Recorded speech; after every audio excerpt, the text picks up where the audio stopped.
루펜 여러분, 이그스 칼럼에 오신 걸 환영합니다. 오늘 영상은 포수 이야기를 진행해 보고자 합니다. 이제는 국가대표 포수가 된 최재훈 선수와 경쟁에서 밀리는 박상원, 허관의 선수, 유지와 반등이라는 주제로 한번 영상을 이어가 보겠습니다. 형님 포수들이라고 할 수 있겠죠. 이재원이라는 가장 큰 형님은 이제 플레잉 코치가 되면서 한 발 물러나 있는 상황. 장규현, 허인서 두 동생 포수들에게 도전을 받는 형님 포수들 유지하고 반등하길 바라며 영상 시작하겠습니다. 올 시즌 시작하면서 하나는 포수 세대 교체를 천명하고 스로우카 배터리 코치를 영입하면서 젊은 포수들의 빌드업을 노리고 있습니다. 다만 포수는 워낙 경험치를 중요시하는 포지션이다 보니 최재훈, 이재원 두 선수의 비중이 높을 수밖에 없는데요. 그래도 허인서, 장규현 두 선수는 간간히 1군에서 1군에 올라오기는 했었지만 박상원,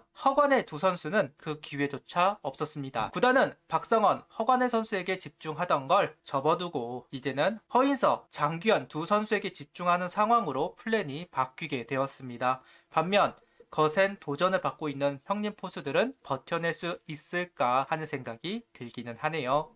먼저 이재원 선수는 다들 알고 계시듯이 플레잉 코치로 선임되었습니다. 포수진을 보면 잔류군을 소화할 포수가 한 명 부족하기는 합니다. 안진, 김석훈 선수가 팀을 떠나게 되면서 이승현 선수 군 제대할 때까지 좀 포수가 좀 부족한 상황이기는 한데요. 허관의 선수 혼자 잔류군을 책임져야 하는 상황으로 보이기는 합니다. 육선 선수를 영입해도 되기는 하겠지만 그럼 굳이 안진 김석훈 선수를 내보낼 이유가 없었다. 결국은 이재원 선수를 좀 활용하기 위해서 잔류군에 있던 포수들을 정리한 것이 아닌가 하는 생각이 있습니다. 정우람 선수도 잔류군에서 코치 생활을 시작을 했었는데요.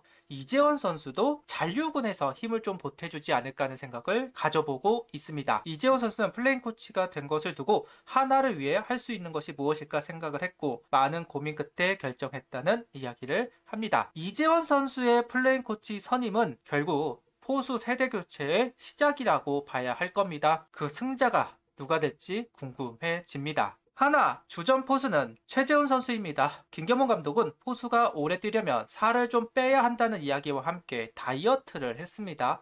그리고 이재원 선수가 엄상백, 와이스 선수와 짝을 이루면서 폰세, 류현진, 문동주 선수와 짝을 이루어 배터리를 하였고 좋은 퍼포먼스를 보여준 최재훈 선수입니다. 3할을 찍었던 그 해 이후 떨어지기만 했던 타격 성적도 다시 끌어올리면서 역시 하나 주전은 최재훈 선수이다 라는 이야기를 들었습니다. 다만 후반기가 되면서 엄상백, 와이스 선수까지 최재훈 선수의 복이 되어버렸습니다. 그만큼 최재훈 선수의 비중이 너무나도 드러난 상황이 되었고 체력 문제, 수비 문제가 노출되기 시작을 합니다. 그러면서 나이는 못 속이는구나. 이제 최재훈 선수도 적은 나이가 아니라는 것을 다시 한번 느낄 수 있는 한 해가 되기도 했습니다. 그렇다고 해도 아직은 주전 포수라는 아성에 금이 가지 않았다고 생각을 합니다. 올 시즌도 부진한 타격 성적이었다면 상황이 좀 달라지기는 했겠지만 어쨌든 우르크가 129.7, WAR 3.23을 기록했습니다. 이 기록은 결국 최재훈 선수를 국가대표가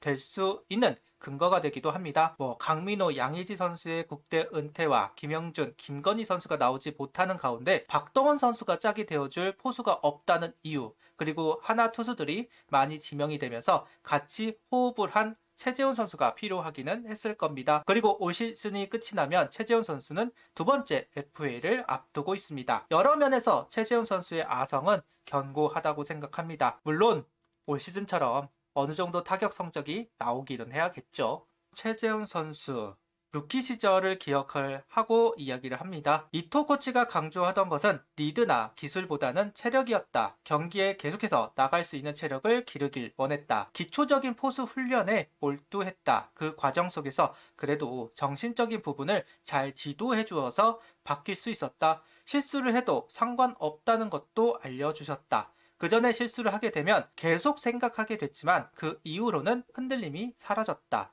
그 덕분에 여기까지 올 수 있었다고 생각한다. 미국 스포츠 통틀어서 가장 힘든 포지션이 무엇이냐는 질문이 나왔을 때 절대적으로 포수라는 이야기가 나왔었는데요. 그만큼 체력 소모가 짙은 포지션이고 요구하는 스탯도 많은 것이 사실입니다. 그만큼 육성 기간도 깁니다. 못해도 7년은 프로판에서 굴러야 한다는 이야기를 하고 있고 7년을 굴러도 1군 주전이 되기는 요원합니다. 그만큼 주전되기 참 빡센 포지션이 포수이기도 하죠. 반대로 한 번 주전이 되면 좀처럼 바뀌는 일이 없는 것이 바로 포수이기도 합니다. 30살만 넘어가도 다음 주자를 만들어야 한다는 이야기가 있습니다. 박상원, 허관의 선수가 많은 기회를 받기는 했지만 그 벽을 넘지는 못하고 바통은 다음 주자에게 넘어간 것으로 보입니다. 바로 허인서, 장규현 두 선수입니다. 아직 어린 선수들인 만큼 최재훈 선수도 몇 년은 더 버텨줄 필요가 있습니다. 아직 낡아지면 안 되는 최재훈 선수입니다. 그래도 25시즌 타격 반등은 반갑습니다. 어쨌든 선수 평가를 하는데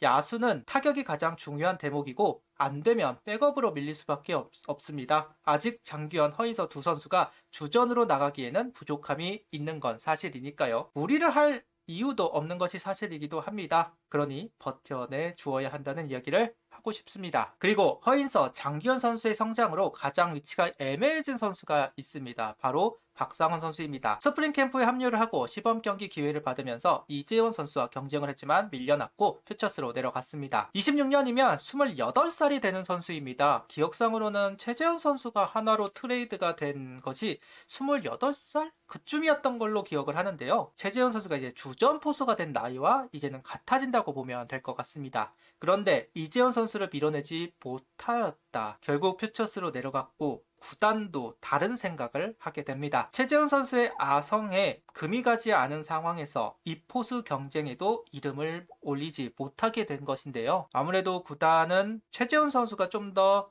해줄 것이다라는 판단 아래에서 이제 30살이 된 박상원 선수보다는 이제 20살 중반이 되는 허관의 선수보다는 20살 초반인 허인서, 장규현 선수에게 바통을 넘길 수밖에 없는 상황인 것도 사실이라고 생각합니다. 프로는 냉정하죠. 올 시즌 박상원 선수 1군에 올라오지 못하고 퓨처스에서는 밀려나는 모양새. 허인서 선수가 1군 왔다 갔다 하는 사이 장규현 선수는 4할 가까이 타율을 기록하고 있었습니다. 박상원 선수가 마냥 나쁘지 않은 성적이었는데 구단이 박상원 선수를 밀어줄 수도 있는 성적도 아니었다는 점, 이런 부분이 좀 문제라면 문제겠죠. 개파워가 있는 우타자, 1군 경험치가 있는 선수, 위치가 예매합니다. 다른 포지션이었다면 어떻게든 1군에 안착을 시켰을 선수입니다. 특히 외야수였다면 더더욱 기회를 많이 받기는 했을 겁니다. 기본적으로 주력은 있는 선수이기는 하니까요. 다만 포수이고 주전 자리는 단 하나. 그렇다고 최재훈 선수를 밀어내기에는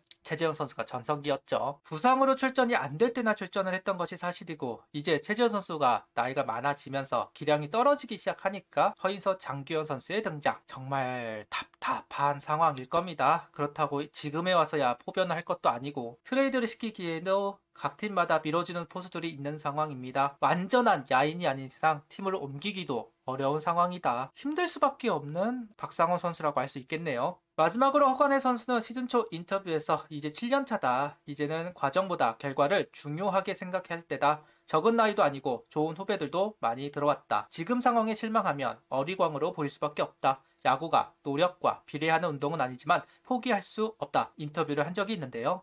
그런데 올 시즌도 노력은 허관의 선수를 배신했습니다. 분명 1군에서 기회를 받은 적도 있고 긍정적인 평가를 받았던 선수이기는 하지만 버텨내지를 못했다고 할 수 있는데요. 단기적으로는 누구나 잘할 수 있습니다. 결국 꾸준해야 하는데 그러지 못했습니다. 결국 더 성장하지 못하는 상황이 계속되었고 아직 허관의 선수의 필요성이 떨어진 것은 아니지만 다시 좀 위험해 보이는 것은 사실이기도 합니다. 16시즌 끝나고 27시즌 끝나고 신인 드래프트에서 좀 대형 포수들을 영입할 가능성이 높은 상황인 만큼 기회를 받을 수 있는 시기가 얼마 남지 않았습니다. 성적도 안 나왔고 기회도 많이 받지 못했습니다. 이재원 선수가 플레인 코치를 하면서 좀 더 비중이 생기기는 하겠지만 박상원 선수도 기회를 잡지 못했는데 허관의 선수가 잡기는 어려운 것이 사실이죠. 기회가 있을 때 가능성을 이어갔어야 되는데 그러지 못했다는 부분 아쉬운 선수임에는 분명합니다. 볼배합이나 경기를 운영하는 면에서는 가장 좋다는 평가를 받았던 선수이기도 합니다. 가장 스마트한 선수다. 1군에 있을 때도 수비에서 볼멘 소리가 안 나왔던 선수이기도 합니다.